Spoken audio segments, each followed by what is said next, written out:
To the second part of family law. Under second part, you need to take up maintenance, adoption, guardianship and succession. We all know, since you are already through with your masters and you're going to become good teachers, it is very important that you keep yourself updated with the latest developments in regard to all the four: maintenance, adoption, guardianship and succession. Maintenance refers to payments which the husband is under the obligation to make to the wife, either during the subsistence of marriage or upon separation or divorce. There are a number of provisions under which maintenance can be taken under personal laws. Like under the Hindu Marriage Act, Section 25 deals with maintenance. Under the Hindu Adoption and Maintenance Act, Section 18, Section 36 and 37 of the Special Marriage Act deals with the maintenance. Section 39, 40, 41 of the Parsi law, Section 36, 37, 38 of the Christian law. Apart from it, Muslim law, Dissolution of Muslim Marriage Act 1939 and Muslim Women Protection of Rights and Divorce Act 1986 deal with the concept of maintenance. Now, I want to mention here that you go one step further. Usually we relate maintenance to the maintenance of wife, but in the present times, the maintenance also relates to the maintenance of the husband, and you will not find it in all the books. So you need to refer to the books in which these provisions relating to maintenance of husband have been given.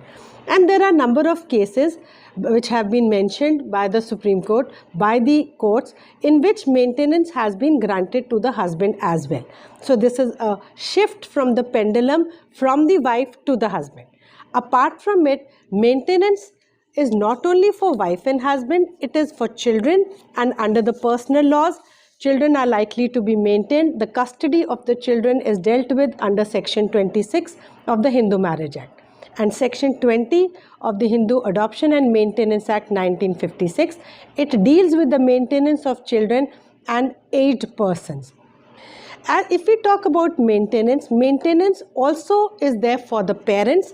Parents, we have under this, you can discuss the provisions under the Hindu Adoption and Maintenance Act of 1956, where the provisions have been given relating to the maintenance of parents. But along with it, there is a new act which was enacted, that was the Maintenance and Welfare of Parents and Senior Citizens Act of 2007. Under this act, the parents can take maintenance as a right, whereas in the Hindu Adoption and Maintenance Act of 1956, it's obligatory of the children to maintain the parents, but under this act, there is a liability on the children to maintain the parents. So this act needs to be referred here. Then coming to another new area which usually students miss while teaching, the teachers miss while teaching, that is division of matrimonial property, home and right of residence. Now you need to mention here right of matrimonial home. With the new concept of globalization, with the new urbanization system coming in, the spouses are working at separate places. So earlier the wife used to stay with the husband and there was no issue regarding it, but now women are holding very high positions, so they stay there, and many a time the restitution of conjugal rights decree are passed by the court in the favor of the husband. But in such cases, it is very relevantly mentioned here that the right to matrimonial home, the matrimonial home would be a home where the wife resides, and it is obligatory of the husband also to go there. So this is one aspect you should always try to touch. Then coming to the next part, that is guardianship and custody.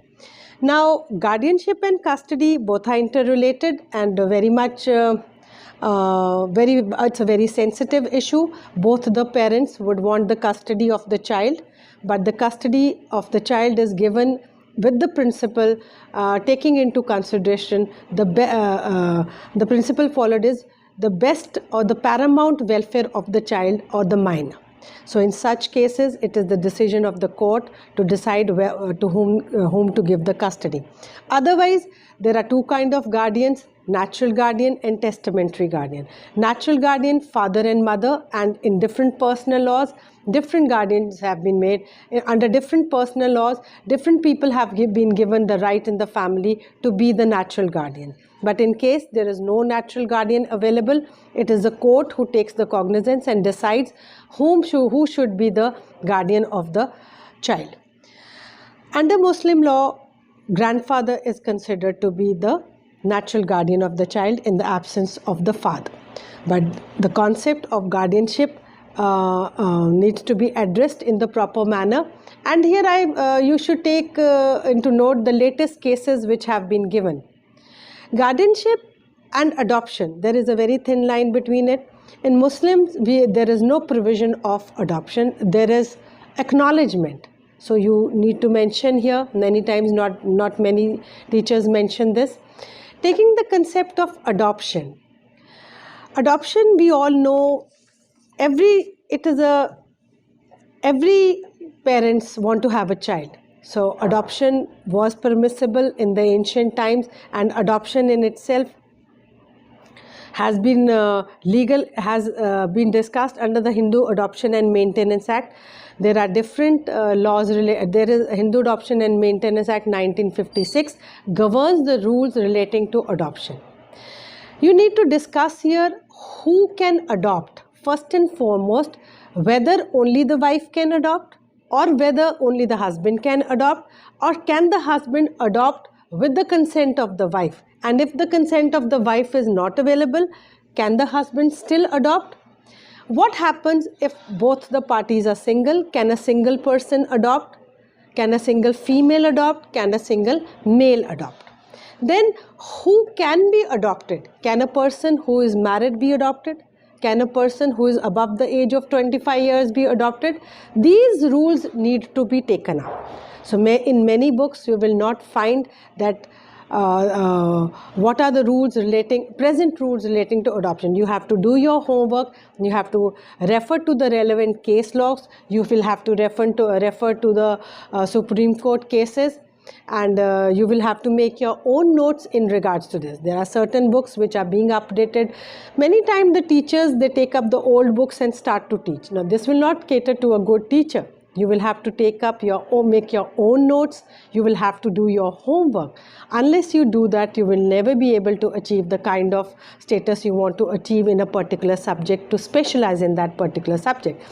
Now, with this concept of adoption, you should be aware of the various conventions, international conventions, which are there related to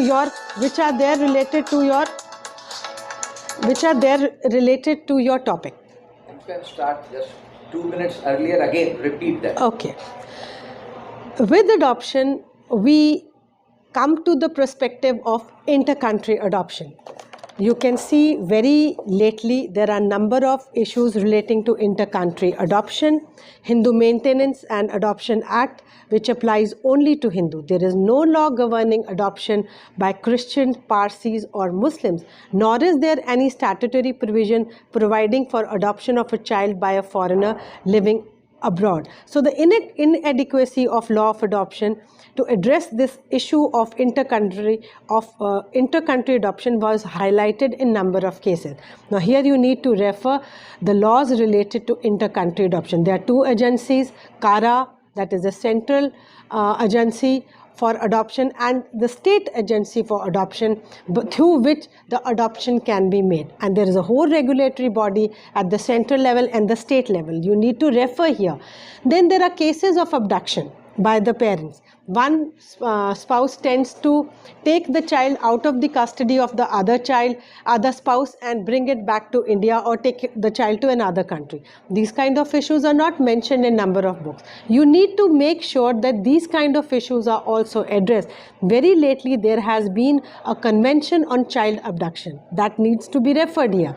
Apart from it, under inter-country adoption, you need to refer to the Convention on Rights of the Child. And there are so many conventions and international instruments which you should not miss while you are discussing family law too.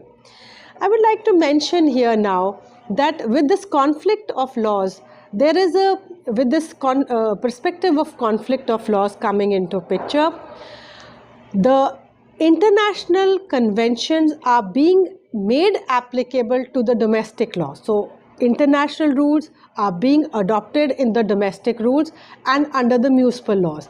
The courts, the municipal courts or the domestic courts are under an obligation to apply the rules of the international convention while deciding a particular case. For example, when we talk about the cases of NRI marriages, in such cases, we find that there is a lacuna and there is a conflict of law in regard to the jurisdiction. The spouse gets married in India, he leaves the wife here, he goes abroad and he gives divorce. So the wife is left here abandoned, and we only have reciprocal treaties by which we can get the person back. It is not like we have the uniform criminal law in which the other person can be extradited in India. We do not have a uniform civil code. You need to mention here, since we do not have a uniform civil code, so these laws are not applicable and there is no way we can bring that person back to India. But yes, there are reciprocal treaties, then there is a mechanism which is followed. These mechanisms you can come to know when you visit the NRI offices, the NRI police stations, in which you can have internships, you can send your students for internships to those areas, you can send the students for internships to the NCW, National Commission for Women, you can even send your students for internship to the Human Rights Commission. Apart from it, you should ask your students to get attached with the lawyers who are dealing with the cases dealing with international law, because all these things have become very relevant in the present time. From time and again, you should try to give your students questionnaires, or you should try to give them certain topics for seminars, and those topics you should discuss in the classes at large. Give them an opportunity to give PowerPoint presentations, and during the PowerPoint presentation you can make a note that these are the areas in which you really need to excel. So these are some of the things which you need to take care before you become a good lawyer, a good teacher. So this is in regard to adoption. Apart from adoption, we have the last part, that is succession. Another aspect, very important aspect of family law is adoption, succession. Now succession, basically under the Hindu law, the Hindu Succession Act deals with the law relating to succession, and there are two kinds of succession. One is interstate succession, second is testamentary succession. Interstate succession is a succession in which the person, when he dies, having property to his name, and that property has to be devolved as per the rules of the succession law. Whereas testamentary succession, it is that succession in which the person has already made a will and the property will devolve upon the heirs in regard to that will. So these are two separate issues here, but the laws dealing with interstate and testamentary successions in India are not uniform. A variety of different laws are there, and their application, it depends upon the multiple factors. Because if you look in the past, with the advent of the British rule, the major laws of inheritance in India had either their roots in the religion or were deeply influenced by personal laws which owed their allegiance to the religion and customs. Muslims followed the Muslim law, while the Hindus were governed by the Shastric and the customary law, depending upon the region and the specific school or community a particular family adhered to, displaying a large variation. The Parsis had their own customary law, maximum diversity prevailed in case of Indian Christians. Following the advent of the British, two major Christian communities came into being in India: the East Indian Christians that followed the European customs, and the native Christians who were either converts or descendants and the converts from the non-Christian communities, mainly the Hindus and the Muslims, and followed their distinct customary laws, which were also given judicial recognition. So if a convert became westernized, which he had to establish, then the English law would apply to him. So when we talk of succession, there is a lot of ambiguity in the rules. Now there's another aspect to here. This is the old customary law you will have to see here. There are a number of customs in which the tradition is there that the property will devolve on a particular child or on a particular person in the family. This needs to be addressed. Apart from the family law, there is a customary law also which entirely takes customary law also which takes into consideration the concept of how succession has to come into picture. Now, when I talk of family law, I would like to mention here that there is private international law which deals with the issues relating to marriage, divorce, maintenance and succession under the international law. That is an entirely different field. And those students who want to further excel in the field of family law, they need to specialize in the perspective of private international law also. As we all know that international law has two fields: public international law and private international law. It is public international law deals with trade, commerce, things like that. But private international law deals with issues relating to marriage, divorce, adoption and succession. So, for instance, a person gets married in India, goes to another country, and finally the couple buys property in that country and further shifts to another country. Which rule will be applicable to them in regard to the succession if they die? Which rule of which country will be applicable? So, do not leave. If you need to specialize in the field of family law in the present concept, present times, you need to keep on updating yourself with the changing, you need to update yourself with the changing laws which are there in the society or which are being made at the international level or at the national level. If you do not do that, you will not be able to excel in your field. To keep the class active, I suggest from time and again you give them assignments, you give them seminars, and you ask the class to give presentations time and again. So keep 1 or 2 periods of the tutorials in which you can take those assignments, you can discuss those seminars, and you can point out to the students that this is where you need to improve. This will also improve your concept and learning. Start into the lectures, Family Law 1 and Family Law 2. I would like to just bring to your notice that why it is important to study family law. There are a number of fields, there are a number of specializations. You have criminal law, you have civil law, you have cyber law, intellectual property rights. But family law is much different from all that. A person who tends to excel as a teacher in family law, one thing should be sure to him, that he is taking a different course of action. Because family law is a core basis of the social structure of India, and it touches each person's life, irrespective of anything else. Criminal law is a kind of law which will come into picture only when you commit an offense. Intellectual property rights will come into picture when you are trying to mingle up with some things which you are trying to do in your professional life. But as far as family law is concerned, it is the pure basis of family law is the social fabric of India rests on the structure of family, and the core basis of an individual or a society is family. So we devolve from the concept of family, and that is why family law is of utmost importance. If you are happy in your family, your life is happier. If you have issues in the family, you may not be as happier. It tends to mix up with it tends to put you at the back end of your job also. So things should be clear that the importance of family law, it is much above other laws. And family law covers marriage, divorce, maintenance, custody of children, guardianship, adoption, and succession.